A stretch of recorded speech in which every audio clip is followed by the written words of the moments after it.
आता वेळेची मर्यादा पहिल्या वक्त्याला कधीच घातली जात नाही आणि नंतरच्या वक्त्याला आता सगळ्यांना तेवढाच वेळ, हो, 5 बरोबर ते 6 आहे, मिनिटं. बरोबर आहे. पहिल्या वक्त्याला 45 मिनिटं आणि बाकीच्यांना जरा आम्ही 2-3 मुद्देच मांडणार आहे, त्याच्यामुळे मला आपण वेळ द्यावा.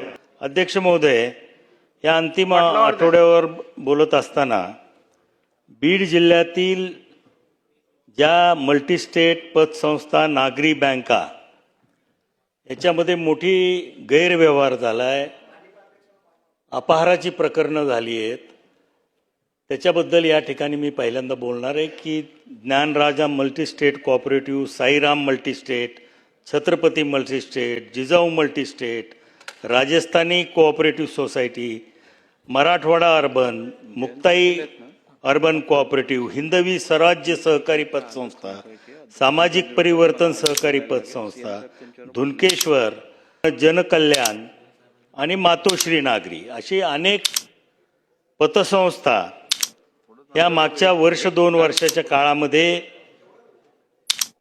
बंद पडलेल्या आहेत आणि जवळजवळ 5 लाख ठेवीदाराचे 7,000 कोटी रुपये या पतसंस्थेच्या माध्यमातून या ठिकाणी अडकून पडलेले. त्याच्यामध्ये अतिशय गोरगरीब लोकांच्या आणि जे निवृत्त झालेले आहेत सेवेतून अशा लोकांच्या पैसा याच्यामध्ये अडकलेला आहे. या निमित्तानं मला गृहमंत्र्यांना एवढंच विनंती करायची की ह्याच्यामध्ये जे काही आरोपी आहेत अद्यापही अटक होत नाहीत.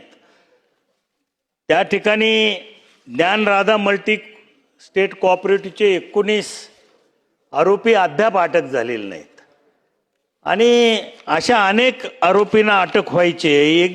याचा अर्थ काय समजायचा लोकांनी की 2-2, 3-3 वर्ष या संस्था त्यांच्यावरती केसेस नोंदलेल्या आहेत पण आरोपी अटक होत नाहीत.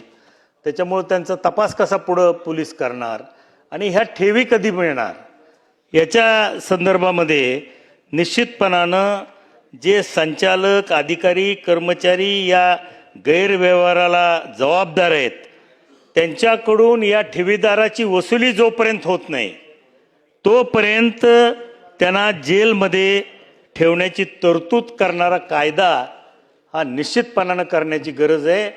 नाहीतर ठेवीदारांच्या ठेवी परत करायला 10-15 वर्ष जर लागली तर न्यायाची अपेक्षा करणं चुकीची आहे.